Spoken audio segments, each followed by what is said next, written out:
Hello, morning, afternoon sa lahat nating mga kababayan.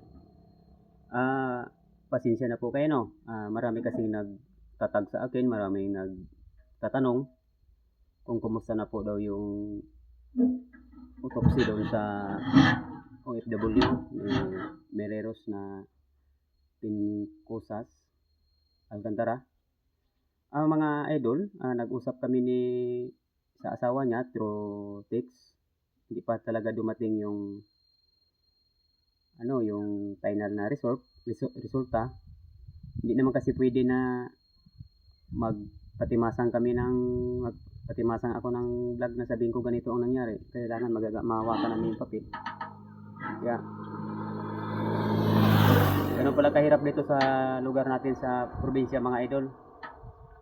Hirap na yung proseso sa pagpa-autopsy, kahirapan. At anong ginagawa ng asawa na mapa-autopsy lang. Yun nangyari talaga na autopsy. Ang problema naman ngayon, na-autopsy na nga. Tapos nagbigay naman sila ng timeline. Sabi, 7 days daw makukuha na resulta. O na magdalawang linggo na ngayong Biyernes, Miyerkules na ngayon. Ngayong Biyernes, magdalawang linggo na. Kaya 14 days na. Adun pa naman yun adun yun sa Legazpi, hindi naman yun dito sa Katanduan sa Birak, sa adun yun sa Legazpi. Kaya nga ako chat ko siya, sabi ko, Jer, marami kayo nagtatanong sa akin anong isasagot ko. Pati hindi lang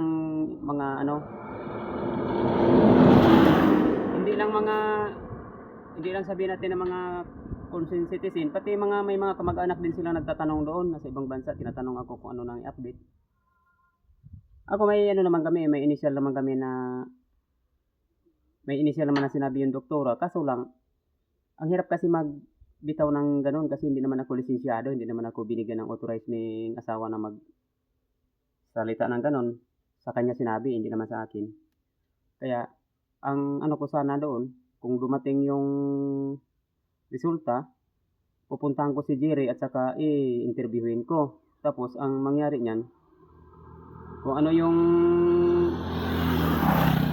lalabas sa bibig niya na mga sasagot niya sa akin, kasi siya yung tatanungin ko kung anong isasagot niya, yun yung magiging batayan natin.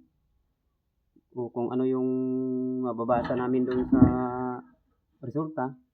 Natural, kahit nababasa ko man yun, sa kanya, siya pa rin ang tatanungin ko kung ano yung laman ng sulat kasi siya naman yung pinaka-authorized, siya naman talaga yung kailangan na pwede naman niya basahin yun. Before man yan siguro na uuwi siya sa kanila, ipakita niya sa pulis yung autopsy report, ipapakita niya doon sa pulis kung saan ang mga yung municipal police station ba, kung saan. Tapos yung mga pulis ibablatter rin ng police na nila kung ano yung nakikita nila doon na core circumstances sa pagkamatay, kung anong dulot. Tapos yung idea na yun, natural may magbabasa naman yan doon sa police station, may magbabasa doon sa na yun. Yung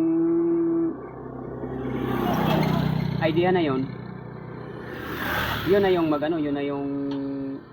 kung ano yung sinabi ng pulis, yun na rin ibabanggit niya sa kaya antay lang kayo mga idol, baka mamaya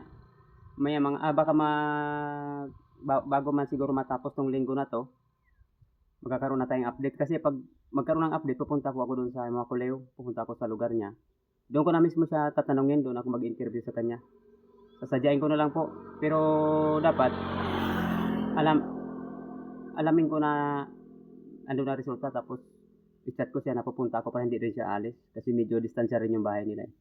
Kaya thank you po mga idol, pasensya na po kayo, hindi tayo makapagbigay ng update, pero may talaga yun mga idol, kung naghinala kayo na may foul play, parang mayroon talaga. Pero yan na po ang yung tip, kasi yun nga ang problema, nawala kasi yung kalahati na buto sa ulo kaya parang ganun. Kaya bubuuhin na natin ang istorya pagka makakuha na po yung update. Salamat mga idol.